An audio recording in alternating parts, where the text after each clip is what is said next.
ग्वालियर में एक प्रोफेसर थे एग्रीकल्चर के, विश्वविद्यालय में प्रोफेसर थे कृषि विभाग के, गोविला साहब, गोविला जी थे ना, डॉक्टर गोविला।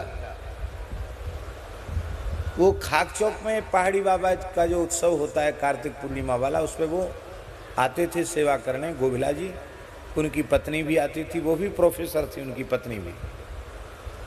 और दोनों महाराज जी शौचालय की सफाई करते थे, बर्तन मांजते थे, बड़ी भारी उनमें सेवा भावना थी। तो हम और महाराज जी के साथ हम ग्वालियर गए और महाराज जी गोविला जी के यहाँ भी पधरावनी में गए, हम भी साथ में थे। तो उनकी पत्नी तो बिल्कुल एकदम निढाल थी, बहुत दुखी थी। लोग उनको पकड़ के उठा के लाए और उन्होंने प्रणाम किया, फूट फूट कर रोने लगी। बोले हम तो उत्सव में आके सेवा करते थे, इस बार सेवा नहीं कर पाएंगे। महाराज बोले क्यों, क्या तकलीफ है? तो उसने कहा कि महाराज पहले तो कुछ पता ही नहीं चला, कोई बीमारी नहीं थी, पता नहीं क्या हुआ कैसे हुआ। डॉक्टर कहते दोनों किडनी समाप्त प्राय हैं, डायलिसिस कराना पड़ेगा और वो भी ज़्यादा चलेगा नहीं, एक आध किडनी तो बदलनी पड़ेगी।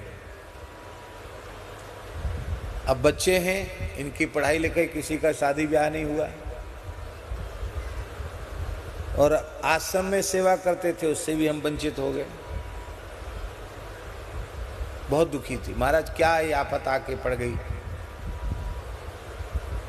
और मैं चाहे जो भोगती रहूं पर सेवा तो कम से कम मेरी न छूटे। और महाराज जी का स्वभाव, करुणाधान वाले महाराज जी जानते हैं, वो त्यागी तपस्वियों का जैसा स्वभाव होता है ना, सिद्धांत पटल में लिखा है, अपनी कहना न और की सुनना, सूख साख लक्कड़ हुए रहना। दूसरे की सुनते नहीं थे कई बार महाराज, वो कह रही है उसकी कुछ नहीं सुनी, हट बक बक करती है, चुप रह, बक बक करती, आ जाना, बर्तन कौन मांजेगा, तू नहीं आएगी तो सफाई कौन करेगा, आ जाना। उसकी सुनी नहीं, अपने कहते आ जाना, भला पहुंच जाना समय से, आ जाना। और उनके सामने लोग बोल तो सकते नहीं थे कि महाराज जी इसकी तो सुन लो, चलो चलो चलो भाई चलो। सच्ची पधरावनी उनकी होती थी। अधिक से अधिक किसी के यहाँ रुकते थे तो 5 मिनट, तो संकोच तो उनको था नहीं, बैठ उठे चलो चलो चलो, चलो। तो 1-1.5 मिनट ही महाराज जी वहां रहे, उतने चलो चलो चलो चलो, हे आ जाना, बर्तन कौन मांजेगा। हम मन में सोचें कि इस बेचारी की तो किडनी फेल हो गई, घर में हाहाकार मची हुई है, महाराज जी बर्तन मांजने की कह रहे, बर्तन मांजने की कमी है क्या? तमाम लोग सेवा में लगे रहते हैं। दूसरे दिन हम लोग वृंदावन पहुंच गए महाराज जी के साथ।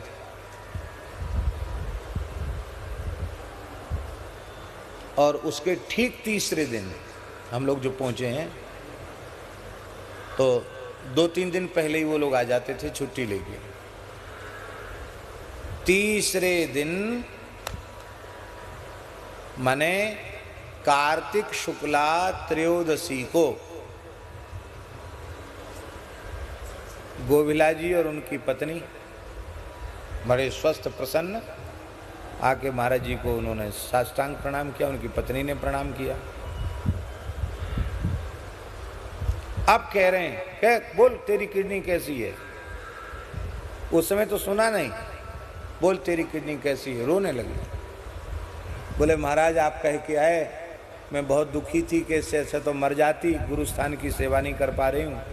रात्रि को स्वप्न में आप पधारे और डांट करके बोले क्यों पड़ी हुई है, रो रही है। ऐसे सिर के बाल पकड़ के खड़ा कर दिया सपने में। कहाँ होती है किडनी? मैं कुछ कहूँ तब तक मेरी कमर में 2 लात लगाई आपने, चल जा, हो गई तेरी किडनी ठीक, आ जाना सेवा करना। मैं देखा मैं तो स्वस्थ हो गई, सपने की बात है। और बोले कि डॉक्टर को दिखाने गए। डॉक्टर आश्चर्यचकित हो गया कि जैसे कोई नई किडनी, दोनों किडनी नई फिट हो गई, एकदम स्वस्थ। बोले कोई तकलीफ नहीं है, तुम चाहे जो खाओ, चाहे जहां जाओ, बिल्कुल स्वस्थ। डॉक्टर विश्वास नहीं कर रहे कि मशीन पहले ये रिपोर्ट दे रही है, पर ये मशीन अब कहती बिल्कुल ठीक है। ये कैसे हो गया? हम ये उदाहरण इसलिए दे रहे हैं कि आप किसी के प्रति दुखी होते हैं तो क्या आप उसके दुख को दूर कर पाते हैं? पर भगवान किसी प्राणी के दुख को देखकर द्रवित होते हैं तो भगवान उसके दुख को दूर करते हैं। ठीक है?